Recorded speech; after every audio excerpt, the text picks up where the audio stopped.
Good morning, everyone, and welcome to today's web seminar, Financial Aid for Foster Youth. This is Amy Lemley. I'm the Policy Director at the John Burton Foundation. And as many of you know, this web seminar is part of a series of web seminars we hold.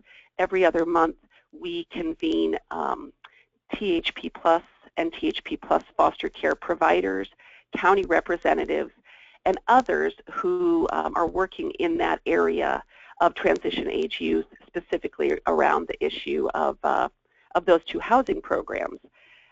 We're very excited to have a great panel today to talk about financial aid for foster youth. But before we jump in, I want to take a moment to make sure everyone's able to access the web seminar. So in front of you, you have the call-in number and the passcode. As always, all of our materials, including any reference materials, will be posted to the THP Plus website. And we really encourage you to submit your questions under the question part of the control panel. That's where you're really going to get your specific answers. And you know, today we have two experts that are going to be able to answer those questions. So it's very exciting. We're going to be able to get into a higher level of detail than we often are.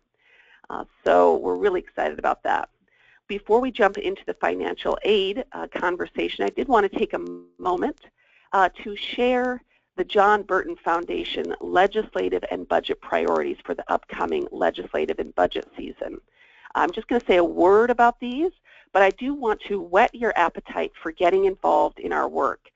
Everything we have ever achieved as an organization has been because of our collaboration with community partners, with campuses, with nonprofits, with counties, with other advocates. And so we know to be successful in any of these efforts, we're going to need to work with you and to work very hard.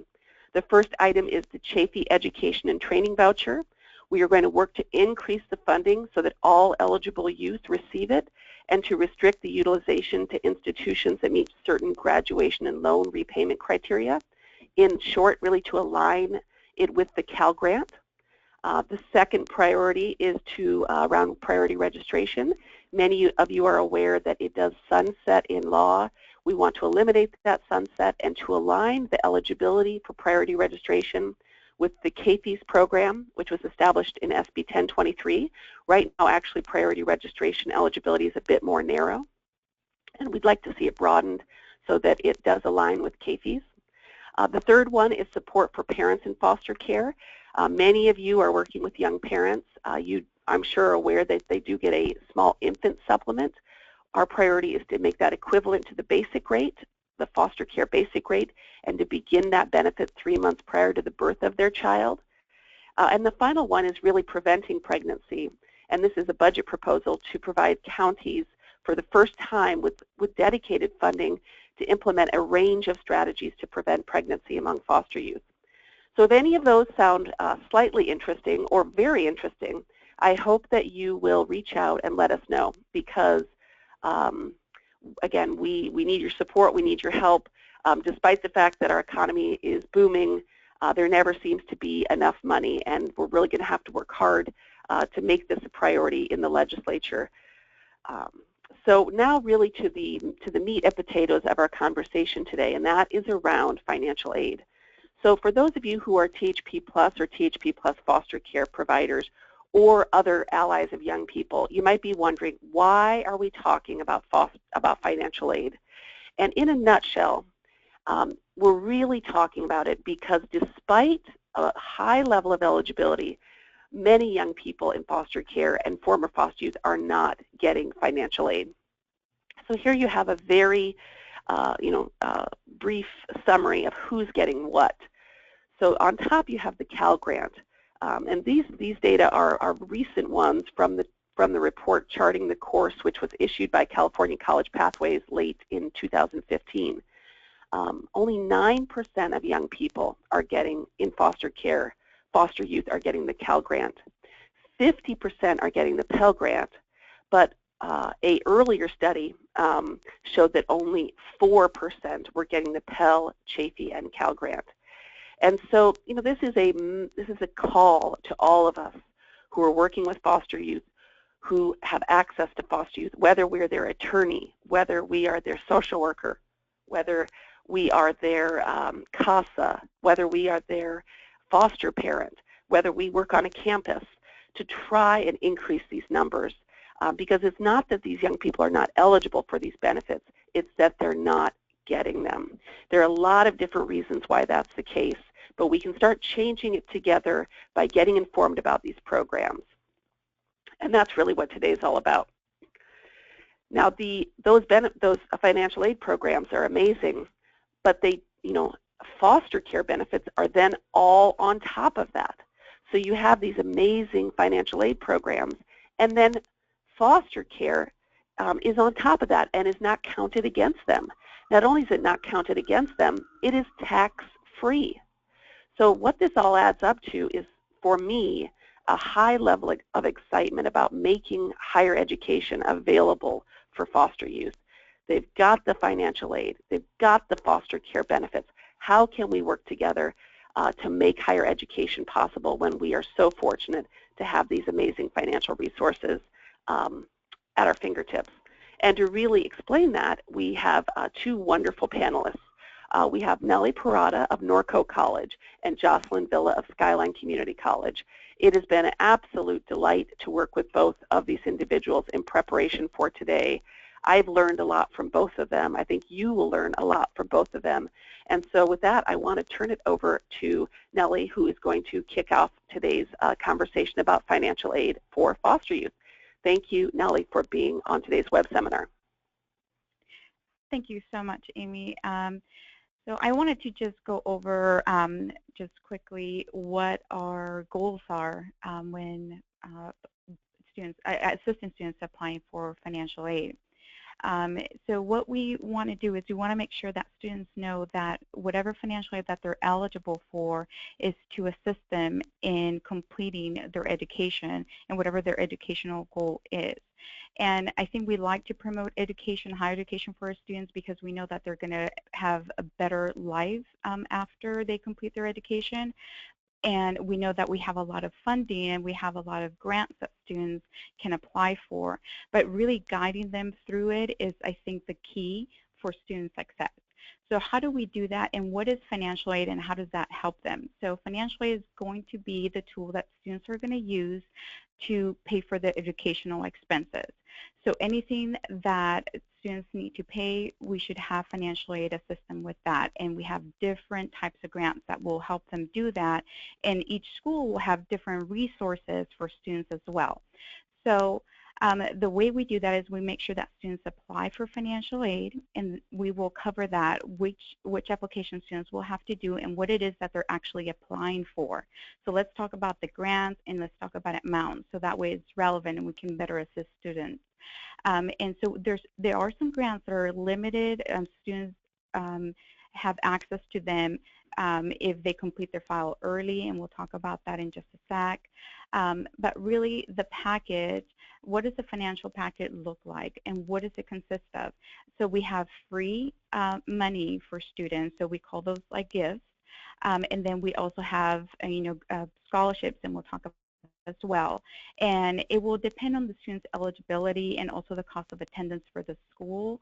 But because our students in our population are independent and most of their income is going to be low, they're probably going to be eligible for most of the grants that we're talking about. And so we just need to make sure that we focus on when they register for school, when they complete their file there, and then make sure that they meet the deadlines there so that they can be looked for all the scholarships and grants that they may be eligible at that school.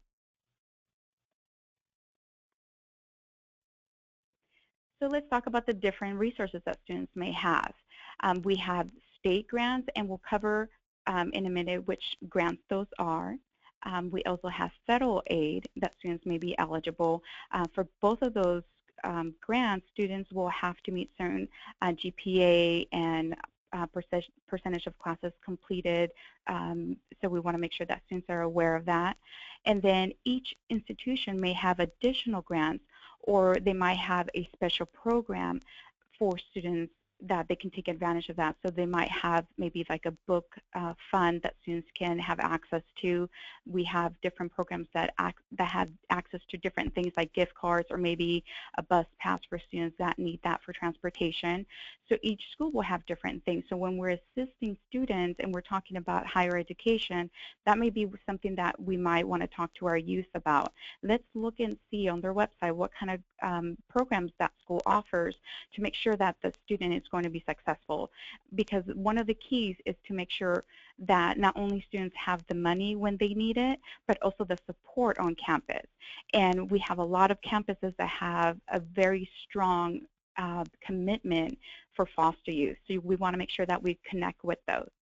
And then we will also have private companies, organizations, or foundations that the school may have access to for these youth. So we want to make sure that we early in high school or junior year, we want to make sure that we start looking at that and talking to students about that. Because again, it's not just about having access to the money, but make sure that our students are going to be successful. So giving them the information early will assist them with that. And then the types of grants that we have, again, we have gift aid, which is free money. That means students do not have to pay the money back, which is sometimes a concern for students. Depending on the school that they're going to attend, they will offer a fee waiver, which means that their tuition will be paid for. So that means that students don't have to worry about that at the beginning of the semester. And depending on the schools, and we'll talk about that in a minute, difference between a community college and a four-year school, they may have a waiver that will assist students so that they don't have to worry about that. And then in addition to that, we will be talking about grants. So again, free money that they don't have to pay back. And with most of our grants, we do ask students to make sure that whatever class they enroll in, that they successfully complete that class, because we are going to be looking at grades to make sure that the students are successfully completing those classes. And that's where really, the resources on campus really help. We have a lot of schools that have mentors, and so we want to make sure that we, kind of tell students to make sure that they get involved. So that they can make sure that they are successful during their schooling. And then again, we have scholarships. We'll have scholarships that the foundation from that schools will offer our students, and then we'll also have outside scholarships. So students may start applying maybe in their senior year, and they can use that money while they're attending school. And I think when I talk to a lot of our students, the reason why they don't apply is they think, oh, my grades, or I don't have a 2.0 or a 3.0, or they think they have to have a 4.0. There's scholarships out there specifically for students for our population. So we want to make sure that we start looking into those as well and assist students through that. And then we have a lot of schools, it could be a community college or a four-year school, that offers scholarships for students who are coming in. So, there's also that information out there. And then the third type of grant that we'll be covering right now is work. So work on campus. Most of our colleges will have work on campus that students can work, and it will be just like a paycheck. So we want to make sure that we tell them that. And then we also have loans, and that's money that students have to pay back with interest. So we want to make sure that students know that that is not free money.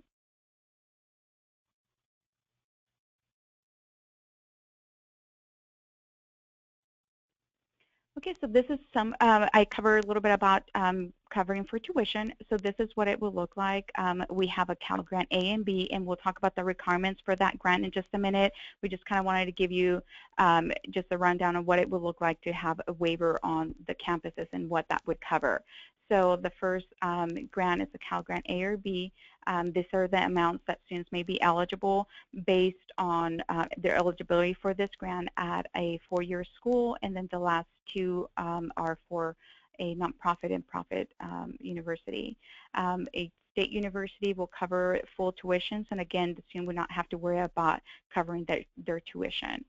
And so these are just different things that students can use to waive their tuition at a school. And a community college in California also offers that. So if that's where students, or if that's quicker for students or to attend or be accepted in, most of our students will start at a community college. So what this means is that it just covers the tuition. It's not money that goes to the student. It just covers the tuition for that student. for that institution.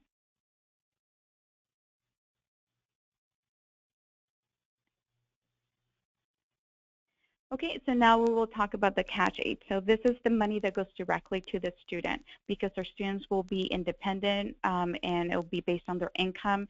Most of our students will be eligible for the maximum financial aid, and these are the amounts here. So the first grant, depending on where they attend, the money will go directly to the student, or if they're going to a four-year school, go to that school. And then the next grant is the first come, first serve kind of a grant. So students may be eligible for it, but they want to make sure that they're the first students that turn in their documents so that they can be eligible for this grant. So you want to make sure that we let students know that. The other grant is your Cal Grant B, which you can use at a community college. This is the amount if they are attending full-time. And then we also have the Cal Grant C, and that's designed for students who may not be thinking about going to, they just want a technical career, then that's what the grant that they can use then. And again, Federal Work Study is a job on campus, and it's basically a paycheck that the students receive. And I think this is it has worked very well for students who are new to community college or to a four-year school, is to stay connected to the school. So they're able to work on campus, they get to know a lot more of what's going on campus, and the more connected they are to the institution, the more successful they are because they make those connections.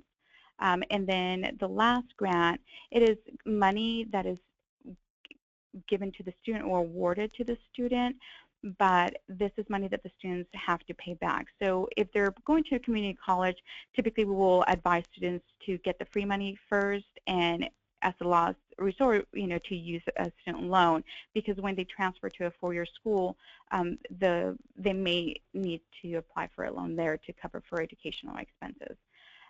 And then in addition to this, we do have the Chafee Grant, which we talk about in just a minute as well, for students who qualify, and we'll talk about what makes a student eligible for this grant.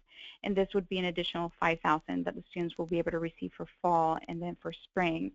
And so we like to, when we talk to youth, just let them know that we have these grants, and then we want to make sure that they apply for both FAFSA and have their GPA verified and apply for Chafee, but they may be eligible for all the grants or some of the grants.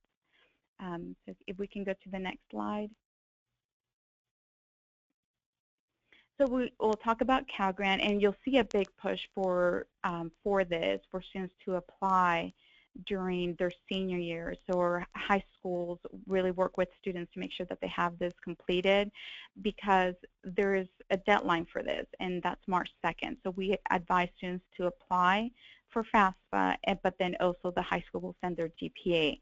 The requirements for this grant are basically two things. One, to have the student apply for FAFSA before March 2nd, and second, have the high school verify their GPA. So regardless of what that GPA looks like or what the student may think, I advise make sure that is done, because they may be eligible for this grant. The first year that the student goes to college and completes units there, after that college will send their GPA thereafter. So, but we want to make sure that students are used to applying for this. And so we have the Cal Grant A, B, the requirements GPA, varies, as you can see, and then, but income-wise, our students will be eligible because their income will be lower. And if we can go to the second slide. And like I mentioned, those are the two big things that you'll see before March 2nd, is you'll see that big push, and you'll start listening to radio announcements as well for Cash for College. And so we advise students to go to those events as well. And the push is because we want to make sure that all students who are eligible for these grants apply before March 2nd. Because again, we have a lot of youth that may not they're not sure where they're going, they're not sure what school they're going to go to, and so they're kind of just waiting. And we want to make sure that if they're eligible, just go ahead and apply and have that done so that when they do decide and they're ready, regardless if it's in the middle of the school year, they know what they're eligible for. And it'll be easier to guide them, and it'll be less frustrating for them. So we advise students to have their FAFSA completed. If they're eligible for that federal grant, which is the Pell Grant, it's $57.75 for full-time students. And then Cal Grant A and B, it could be up to the $12,240 for them. So we want to make sure that they apply early. And if we go to our next slide. Oh, so we're just adding both grants, so that will make a big difference on students. So we will go over on how to apply, or how the actual process for applying is, but what is the process besides just applying? What does that look like? So this is what it looks like. Students will complete their FAFSA or DREAM Act if they're not an eligible citizen. So they complete that, automatically they'll get a notification that it's been completed. But then the second step is the school will actually receive that information, and once they receive it, the school will contact the student to have them come in and make sure, go over the application, make sure that everything's correct, and then probably submit their letter of foster youth verification. And then after that, the school will determine what they're eligible for. So up front, students can know exactly what they're going to be receiving and what kind of grants they're eligible for, which will ease their anxiety of going to school, because at least they won't have to worry about tuition and books, and then they get connected with resources. And then students will be notified of what they're eligible for, and they'll have that in writing. And then the last step, which is students' favorite step, is to receive their disbursement.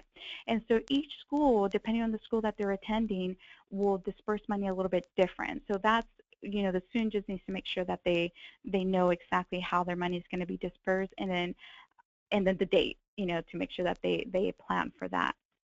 And then both applications, both FAFSA and the DREAM Act, they need to be completed before March 2nd, because again, we're making sure that our students are, if they're eligible, to make sure that they're given the Cal Grant early. And if we can go to our next slide, please. And I talked a little bit about that verification for foster youth. This is what it looks like, the letter, and then it has the student's information, and it's sent to the school. This will also allow the school to give that student prior registration, which will make sure that the student gets the classes that they need. And then this will be one of the verifications that the financial aid office will need in order to reassure that the student's actually an independent student and is eligible for the other grants. Thank you, and if we can go to the next slide. So the definition of need. So this comes up a lot. A lot of students get their award letter and they're not really sure what it means. When they complete their FAFSA application, they will receive the EFC number, which is their expected family contribution number, which is the number that the Department of Education has determined that they can contribute towards their education. Typically for students is 0. And so the cost of attendance is how much does it cost to attend that school. So we do a simple subtraction, and what comes out is the need for that student. And so what we try to do is we want to make sure that we match that students and award all the grants that they're eligible for, so that they can meet that need, so that they can continue their education. Thank you. And if we can go to the next slide. So this is what Cal State University cost of attendance looks like. So this is what they have calculated that it would cost to attend that school. So we have a budget for students who are living at home, or basically that are not paying rent, and then we have another for students that are off campus. And as you can see, it is significantly different. And so these questions are based, or the way they determine that is based on the questions that they list under FAFSA, and we will cover that in just a few slides down. So just so that you have an idea of what the cost of attendance looks like. And then we'll go to the next slide. And in our next slide, it gives you an idea of what does it look like when a student's eligible for aid, when they have completed their FAFSA, turn in their documents, and what information do they get from the school, and what do the amounts look like. And this is what it looks like. So we have, and the awards will be based for fall and spring at attending full time, and these are the numbers. I won't go over the numbers since you have access to viewing them, but I do want you to notice that it does, for this student, for example, it does have their tuition fee waived. So that's the money that they would be eligible for. And again, if their student is in need of a loan, the amounts are on the bottom, so you have an idea that they would have this access to this as well. Okay, and then we'll go to the next slide.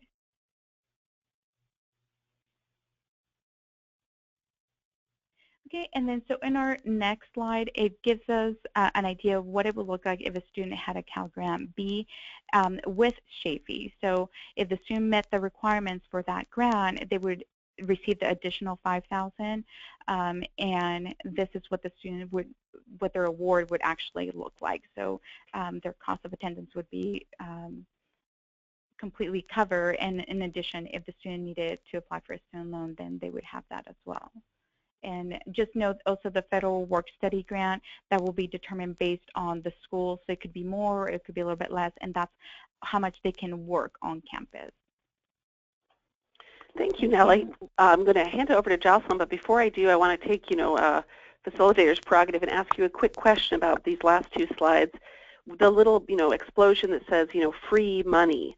By that, you mean that's the actual cash that would be provided to the young person to meet their needs outside of the tuition and fees, and is that distributed twice a year? This is Jocelyn on the call, and I can answer that question.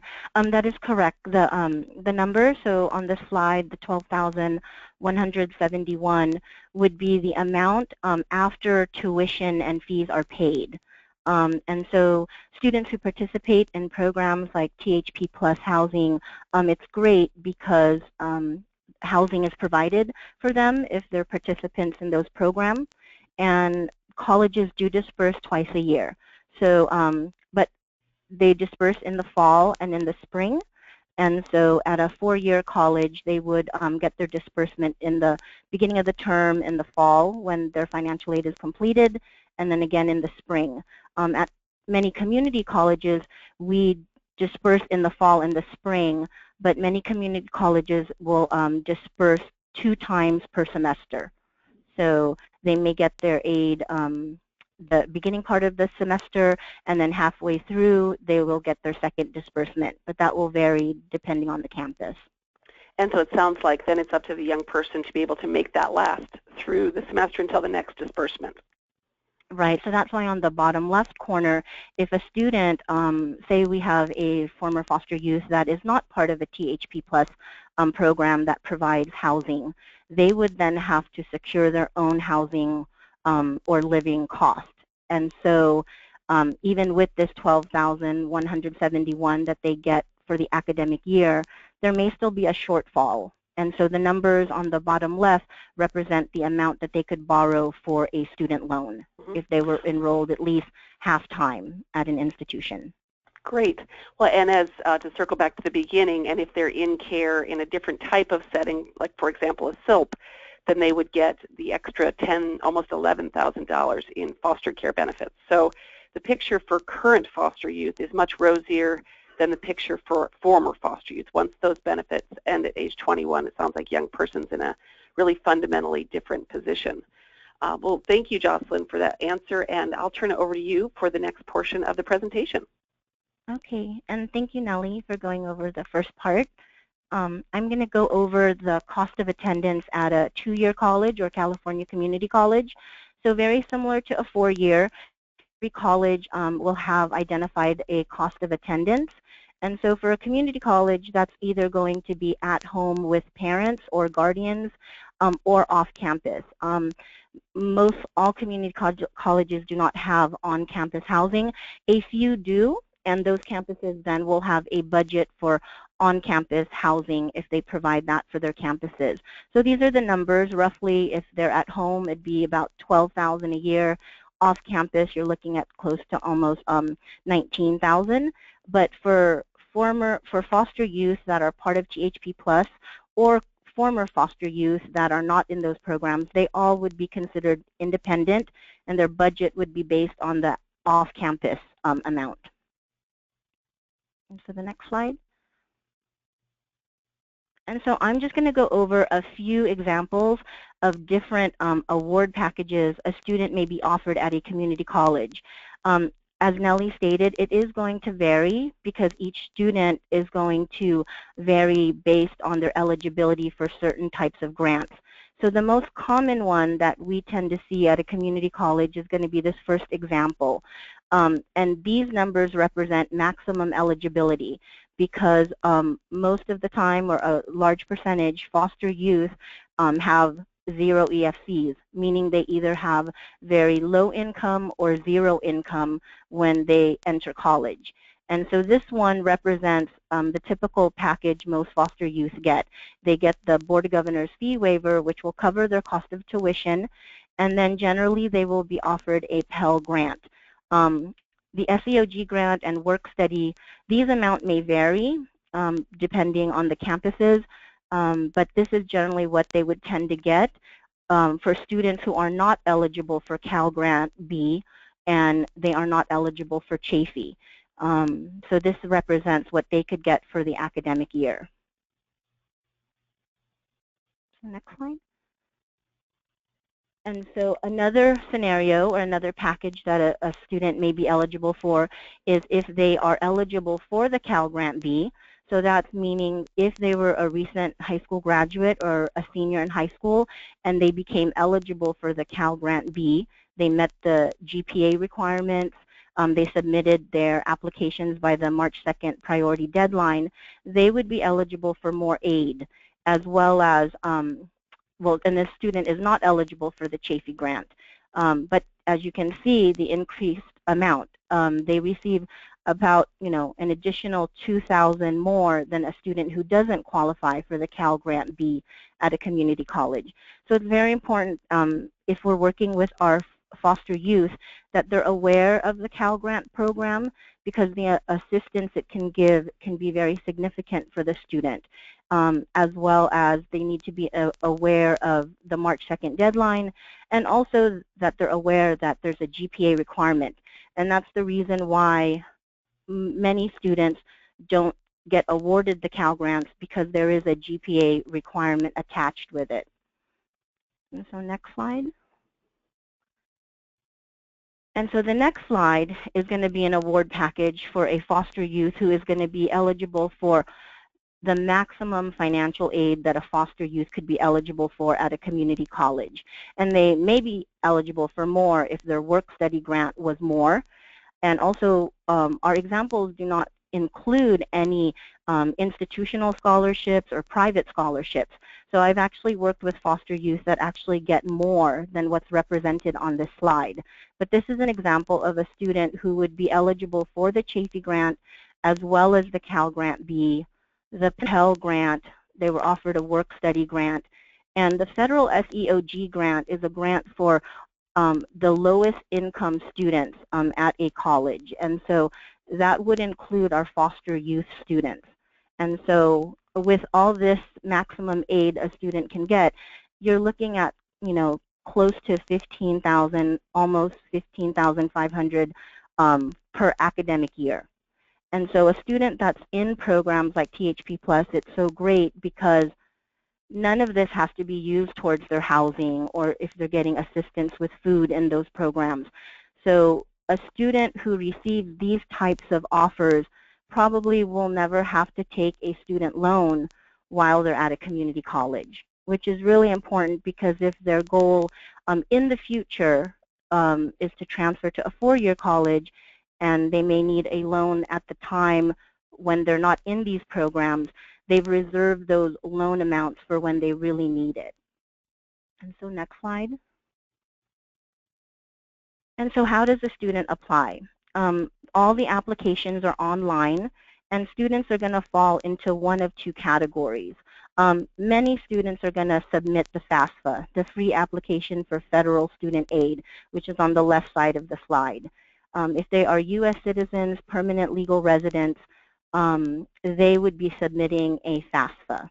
We do have some foster youth that are not U.S. citizens or permanent legal residents, and they are classified as AB 540 students, and we may have some former AB 540 students that are now DACA students that have applied for deferred action. They would submit a California DREAM Act. And to be AB 540 eligible, it just simply means that they've attended high school in California for at least 3 years and will be graduating high school in California with a diploma or GED. They would submit the DREAM Act. So students will submit one, not both.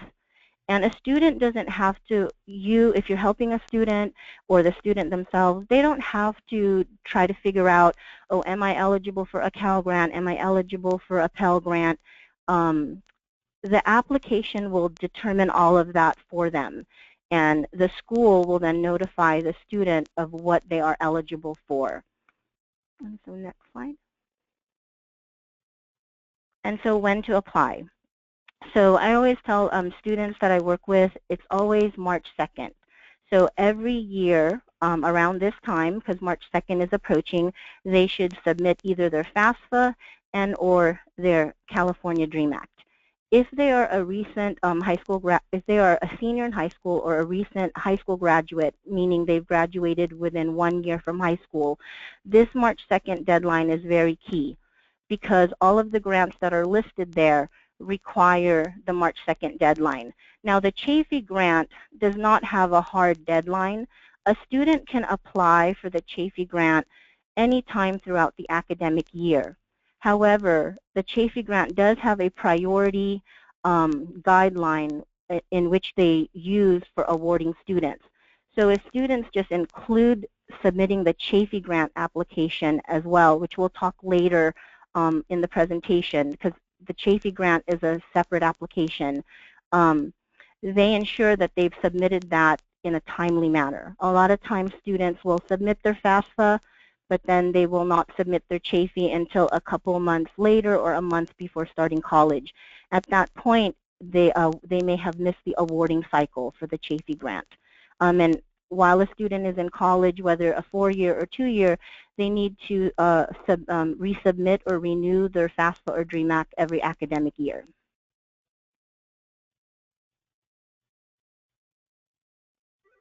And so this last summer, FAFSA, or the Department of Education, implemented a new ID called an FSA ID, a Federal Student Aid ID. In the past, students who submitted a FAFSA used a 4-digit PIN number to sign the applications electronically. The PIN number has now been replaced with the FSA ID. So this is just how, if you are helping a student with actually submitting and applying online, this is what they're going to do. They're first going to log on to FAFSA. They're going to then click on the link that says create an FSA ID.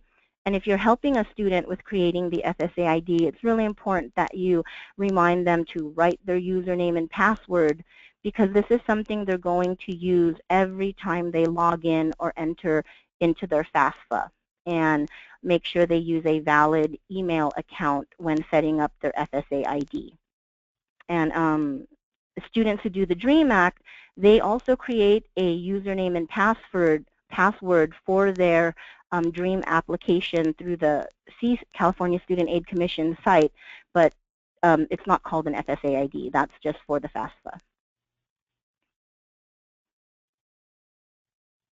And so another thing that we often see with our students is they are unsure of which FAFSA to submit. So right now, as of January 1st, if a person were to log on to the FAFSA website, they're going to be asked which FAFSA they would like to submit.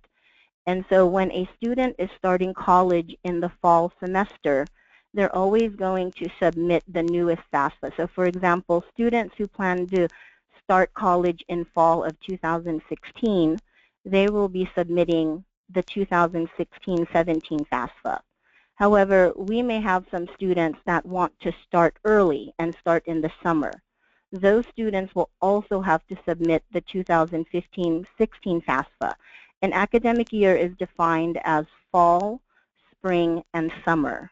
And so if we have any students that are starting this semester in January and in summer, they would submit 15-16, And if they're going to continue on in the fall, they would also submit the 16-17 FAFSA. And so independent definition. So if a student is was in foster care and is part of a THP Plus program, or if they are a former foster youth, they are considered independent. So these are the exceptions that will make a student independent. For students who are not former foster youth, they have to wait until they reach age 24, or they meet one of these exceptions, example being married, a veteran, or having children or dependents who they support. Foster youth fall in these exceptions because if they are an orphan or ward of the court, or was a dependent of the court or in foster care after age 13, then they are considered independent for FAFSA purposes. And so when you're helping a youth or a foster youth with submitting their FAFSA, on the FAFSA, under the student section, there's a dependency determination section, which is going to ask a series of questions to determine if the student is dependent versus independent. All foster youth in THP Plus programs are independent. They have already been verified that they were in foster care, making them eligible for these programs. So a student, you can help them ensure that they answer no to all of the questions, such as do they have, are they married, were they a veteran? Now, in some cases, we may have some foster youth that are married or that have children. Then they would answer yes. That would automatically make them independent on the FAFSA. But if a student does not have children or are married or was a former veteran, they would just have to answer yes to the question highlighted in the red box. At any time you turned age 13, were both of your parents deceased or in foster care. Make sure the student enters yes. That will then identify them as independent. And the question on the bottom, I've seen sometimes students receive assistance with doing the FAFSA, and they were advised that they should still provide their parents' information in a situation because they may still communicate with their biological parents, or even in some instances they were told that, oh, you should put your foster parents' information or their legal guardians. And that is not the case. Any foster youth is considered independent, so they can answer no to the question that says, do you want to answer questions about your parents? So next section. And so that is the FAFSA. And so when you submit the FAFSA, that's the federal application, it will then send that information to the California Student Aid Commission to determine eligibility for the Cal Grant program. And so there's not a separate application for the Cal Grant or for the Pell Grant. That is applied through via the FAFSA. But now if we have foster youth that may be eligible for the Chafee Grant, the Chafee Grant does have its own separate application. And the Chafee Grant is a federally funded program, and it's administered and processed through the California Student Aid Commission. Students may be eligible up to $5,000 if they're an eligible foster youth. And the link on the bottom right is how you would access the online application. And so the Chafee Grant does have eligibility requirements. So the key thing about the Chafee Grant is when working with foster youth is to, you want to inform and advise students about this program, but we want to make sure that they're also eligible. And so these are the eligibility requirements. So the key eligibility requirement is that the foster youth must have established court dependency at any time between ages 16 and 18. When they fill out the Chafee application, they're going to indicate what county of care they were in. That information will then be sent to the California Department of Social Services, and they will determine whether or not the foster youth meets Chafee eligibility. Now, in some cases, there may be information that is discrepant or not matching. because the student is the one filling out the application, and maybe they lived in several counties and moved while they were in care, if they put the incorrect county where their foster care case was initiated, CDFS may not be able to match that student's information. But if you're working with a foster youth and through your conversation or getting to know the student, you feel that they may be eligible for a Chafee grant, you can always contact the California Student Aid Commission. There is a form on their site where you can help the student complete and send it to them, and they can try to see if in fact this student is eligible for the Chafee. Because the key thing is that all Chafee eligible students are foster youth, but not all former foster youth are Chafee eligible. So we want to ensure those who are eligible are applying and accessing this grant. And so the last bullet on the previous slide talked about a student can monitor the status of their Chafee grant through Web Grants for Students. And so this is a screenshot of a student's application status. The way you will know if a student is eligible for a Chafee grant is that the green check next to Department of Social Services will be checked off. I work with many students that sometimes this item is not checked off and the box is left unchecked. But after speaking with a student, I've come to a determination that, well, it looks like you may be eligible. And so then I would have to then work with the student to get more information and communicate with the California Student Aid Commission to see whether or not this student truly is not eligible or if they in fact are eligible. But if a student is eligible and all of these key items are satisfied, then now this student is eligible to be reviewed to see if they're eligible to receive the Chafee grant. If any one of these items are not checked and they are eligible, so for example, a student submits the Chafee, they're eligible through CDFS, but they did not submit their FAFSA, then the California Student Aid Commission cannot award them the Chafee grant. Okay, and the financial needs analysis, that is something that the college financial aid office will be doing, and in the future it's going to be something that may be done, it's going to be done electronically for the student. And the Chafee application process. So this is just the main points of how does a student apply. And so we've covered the importance of them submitting the FAFSA or DREAM Act on time, but then they'll also have to submit their Chafee application. So those are the two things they need to do: apply for financial aid through FAFSA or DREAM Act, and then also submit the Chafee application. The student cannot access it online. They also have PDFs that are available through the Chafee website.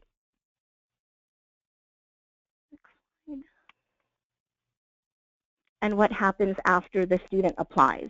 So the California Student Aid Commission will review the FAFSA or DREAM application and the Chafee application. They'll determine if the student meets all those eligibilities, which was the green checks on the previous slide. Students have access to that screen through their Web Grants for Students. So if you can help a student create an account through Web Grants for Students, they can monitor to see which items have still not been satisfied.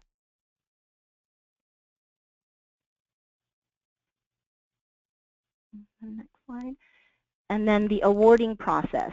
And so this is an awarding process for the Chafee grant. And so this is what is listed on the Chafee website into what the criteria are. And so there is a time or age limit to the Chafee grant. And so it is really key that we try to help our foster youth submit their Chafee and financial aid before that age limit runs out or they age out of being eligible for the Chafee program. And so our older foster youth are going to have the highest priority, as well as students who are already receiving the Chafee called a paid renewal, and students who have the most unmet need.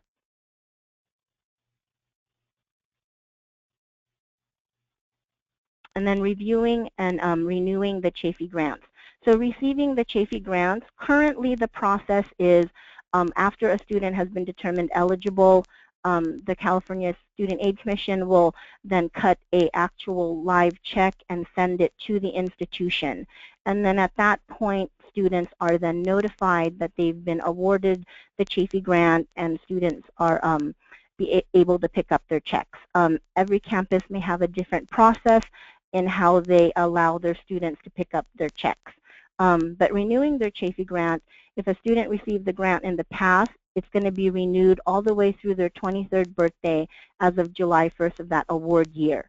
So the FAFSA and DREAM Act, the student has to physically renew themselves. But once they've applied for Chafee, and if they've received one, that Chafee application does not have to be resubmitted. It will automatically be renewed for the student. Great. Well, thank you, Jocelyn. You covered a lot of material, as did you, Nellie, and we really appreciate it. We've gotten a lot of questions, so we're going to try and go through these as quickly as we can. If you have one, please send it in. And why don't we start with you, Nellie. Is the Pell Grant first come, first served, or is that the federal CEOG grant?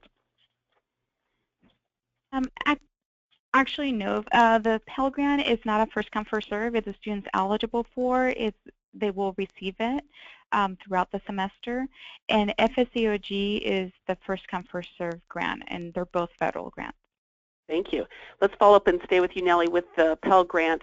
We understand there are recent changes in terms of a student can only receive it for a certain number of semesters. What is that number? How many semesters can a student receive a Pell Grant?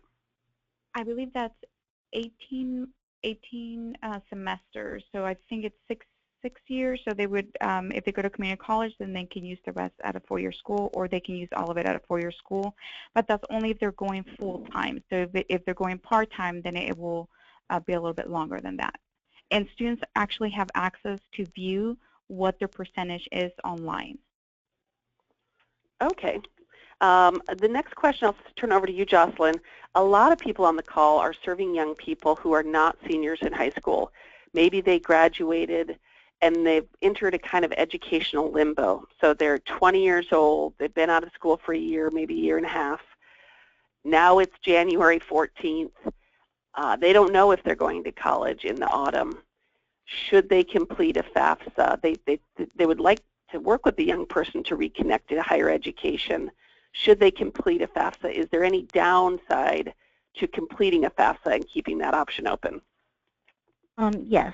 So if any student at all is considering attending college for an upcoming semester, but they really are unsure, the FAFSA is a free application. So therefore, there's no cost for a student to submit it. And so they should submit it as soon as they're thinking about going to college, because also they will then be able to find out how much they're eligible for, and if that is a factor in them starting college for the upcoming semester. If they're not a recent high school graduate and they did not qualify for the Cal Grant at the time of graduating high school, they may still be eligible for the competitive category. So for our Cal Grants, there's the high school entitlement category, but there's also competitive Cal Grants, meaning if they attend a community college, the units they earn at a community college and their GPA may be considered on a competitive basis. And then they may be eligible for the Cal Grant when they transfer to a four-year college if they're under the age of 28. But also the key thing is that Chafee Grant. The Chafee Grant has that awarding structure, and the sooner the student submits their FAFSA and Chafee application, they increase their chances of getting awarded for that upcoming academic year. So it sounds like practically speaking, practically speaking, then that March 2nd deadline, if you're doing all this, you should get in your Chafee at that time too, it sounds like. Yes. So whenever a student is thinking about going to college, when they submit their FAFSA and you're working with a student who is Chafee eligible, or you think they may be Chafee eligible, also submit the Chafee application. Okay, great. Next question, we can stay with you, Jocelyn. Is there a maximum age limit that an independent student can receive financial aid? I recently had a 30-year-old starting college for the first time, and she needed proof of wardship for financial aid. I'm wondering if she could qualify for the maximum aid as if she were 20 years old. So does age, yes. what impact does that have? Yes, so age does matter. So once a student reaches age 24, they will automatically be independent. So for purposes of financial aid, they would not need to provide proof of being a former foster youth because they are now independent regardless because of their age. If a student, so even if it was a foster youth under age 30 or under age 24, if they are working and making income, they are still subject to the income limits for Pell eligibility as well as Cal Grant or fee waiver eligibility. So if that youth is earning $30,000 a year and they were a former foster youth in the past, the FAFSA will still factor in that student's income. But very rare do we have foster youth that are under age 24, earning that amount of income. But if there are, then that's the reason why they're not being awarded a Pell Grant or Cal Grant at their institution.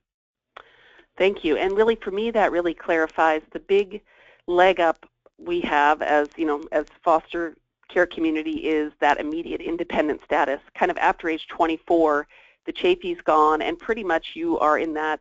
Any advantage from being in foster care is kind of eliminated. Is that correct? In regards to the FAFSA and financial aid, now campuses do have programs that support former foster youth, such as Guardian Scholars programs, just programs that help former foster youth specific to foster youth. They may still receive support services through those programs. But even those may have limitations on which foster youth they can serve because of maybe funding on their campus. I know some four-year colleges, they'll only serve foster youth like up to age 25, okay. But if they're an older that are, 30, 35, they're considered an independent student because they're over age 24. All right, I'm going to turn it over to Nellie and ask a question a lot of us have is, what happens if a student drops out in the middle of the semester? What happens to their financial aid first, and will they qualify for aid the next semester? Well, it really depends on when the student actually drops their classes during the semester and if funds were dispersed. So if funds were dispersed and the student, let's say, went half of the semester to this class and actually attended, then the student's probably not going to have to pay back. Their percentage of classes attempted versus completed will drop, and their GPA may be affected as well. And if the student, let's say, attended the whole, or let's say they didn't get any financial aid, then the student may not have to pay any money back to the school. But really what happens is typically as the students start, they might get a disbursement, and then they come the following semester. They might have to pay a portion of it back. It just really depends on when it is that the student drops their classes. So typically what we'll ask students to do is just go ahead and come into our office and we can calculate that to make sure that the student doesn't have to pay anything back to the school. And we advise students, just make sure that you take the classes that you're able to successfully complete, because eventually we do, at the end of every semester, or depending on the school, we do look at the percentage of classes that they have attempted versus completed in their GPA. So we want to make sure that the students are meeting that requirement and that they're that way they can continue to get whatever grants they're eligible for. So if I'm understanding this correctly, it's better to try and drop later so that they have there's usually two. It's earlier. So if the students, if they attend the class, they know they're not going to be able to successfully complete the class, they can drop that. It won't show in their transcripts. But also, if they receive aid, they're probably going to have to turn in the aid to the school back. I see. So that, but if they would want to keep the aid, I guess the hope would be not to drop the class, because dropping a class could have implications on having to give money back. Correct. Okay, thank you. This is another really good question, and we all know that in California, our young people who are in out-of-home care who are in the probation system are legally foster youth. So the question is, does the foster youth verification letter differ for probation youth? Can probation youth use the same sample form as for foster youth? When it comes to priority registration, the student may get priority registration at that school, but for financial aid, the students have to have been awarded to the court and not on probation, because that will not consider them as an independent student. But we have a lot of students who have been placed on probation that are eligible to apply for a dependency override, which would mean that we would consider them as independent if the student no longer has contact with their parents because of the probation status. So they may not be independent for FAFSA, but on the application itself. And I think that the circumstance you're describing is a young person on probation, but who's not an out-of-home placement. If you're just a young person on probation living with your parents, getting supervised by a probation officer, that doesn't make you any eligible. But in the case of an out-of-home placement where a young person is eligible for all of the resources that foster youth are, because legally they are foster youth, that would entitle them. And so that's something that we, AB 572 passed last year, and it enables former foster youth to contact DSS to get verification of their foster care status.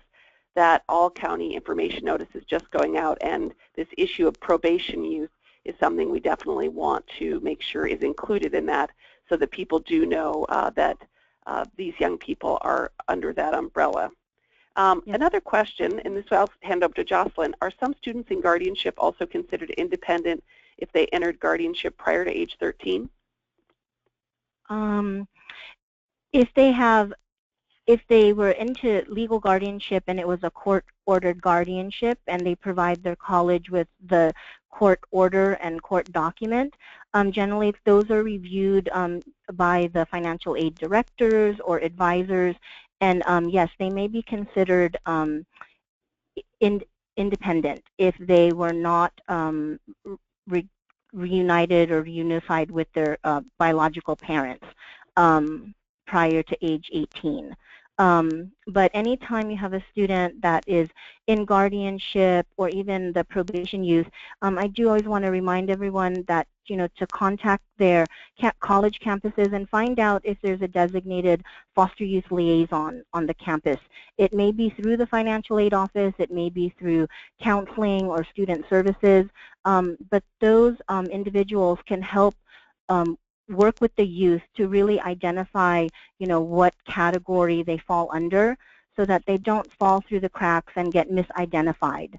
And so, because a lot of times each youth's case is so unique, and we may really not know their true classification until working with them. I know all California community colleges have a Foster Youth Success Initiative liaison, and many four-year colleges have foster youth support programs on their campuses. All right, thank you. We'll take maybe one more question, and then we'll, or maybe sneak in a second one. But this one is, I'll hand it back to you, Nellie, is who decides to draw down the Cal Grant B funds when a youth attends community college? Sometimes this money gets held over for when the student attends a four-year college, and sometimes they receive the Cal Grant B while attending a community college. Is this the student's choice or the school's choice? I'm sorry, is the question who decides if they get a Cal Grant A or B? I guess it's who decides to draw down the Cal Grant B funds when a youth attends community college? Well, typically what will happen is if the student's eligible for a Cal Grant B, the student will be notified, and then when they log in, they have a choice to actually hold their funds so that they can use it at a four-year school. But the California Aid Commission will contact the school with the list and say, these are the students who have listed your school that they plan to attend and that they are eligible for this Cal Grant. And the school then will make sure that the student's still eligible to receive it and that they're actually enrolled before they disperse or award it. But the student can choose to hold that grant. And even if, so ultimately is the student who decides. If the student doesn't take any action and is eligible for it, the school will actually award it to the student. Okay, great. And maybe one last one that just says, with regards to the Chafee and CDSS eligibility, isn't there a foster care determination letter at the bottom of the Chafee webpage that will help satisfy this item so the youth won't have to wait for their Chafee payment? I'm not sure exactly what that's referring to, but maybe one of you two do. So in that screen where they check off the CDSS, if that box isn't checked and you feel that a student is Chafee eligible, there is a form available on the Chafee website. The Chafee site has been updated, and so now I believe there's a tab in where a youth can access that, fill it out, and send it so that CDSS can review it to see if they're eligible for the Chafee grant. Wonderful. Well, I mean, I want to just, we have some more questions. We will capture all of them, but we have gone past time. I know you've got to all get on with your days, but I want to not leave before we thank you, Nellie, and you, Jocelyn. You were absolutely full of absolutely spectacular information. And, you know, hopefully we can move forward with this and reach out to our young people, share it with them. And I guess everything you shared, you know, when you said, community college, that includes career and technical education courses. Is that correct? Correct. Yes. Mm-hmm. So the Pell Grant and the Cal Grant could be used for HVAC repair classes. Is that true? Yes. I'm sorry, what was that? Just for career and technical education classes. Yes, if your institution is able to award these grants, whatever certificates that the students are able to get, even if they're a vocational area, the students can use their money their grants for those technical educational degrees. Wonderful. Well, that's great news, because, you know, some people may not be psychologically ready to kind of think of themselves to jump into a 4-year course of study, or what might practically be more like a 6 or 8-year course of study. But getting our young people out of that minimum wage employment with short-term intensive training, that's where our community colleges have so much to offer us. And knowing that this financial aid is available for that is huge. So thank you again, and your names and emails are up there. I hope you are not totally bombarded, but you both clearly know what you're talking about in this arena, and so I want to thank you. I also want to thank everyone who's on today's web seminar. We had over 100 people at one point, so there's a lot of interest in helping foster youth make their way to community college. And, you know, with that March 2nd deadline just around the corner, we will also forward a website that lists all of the different kind of financial aid prep workshops that are to be held all over California right now. It's amazing how many offerings there are, and there's certainly one close to, I think, most any of us in the state, so we'll share that resource as well. So with that concludes today's web seminar. Thank you all for being on it. Goodbye.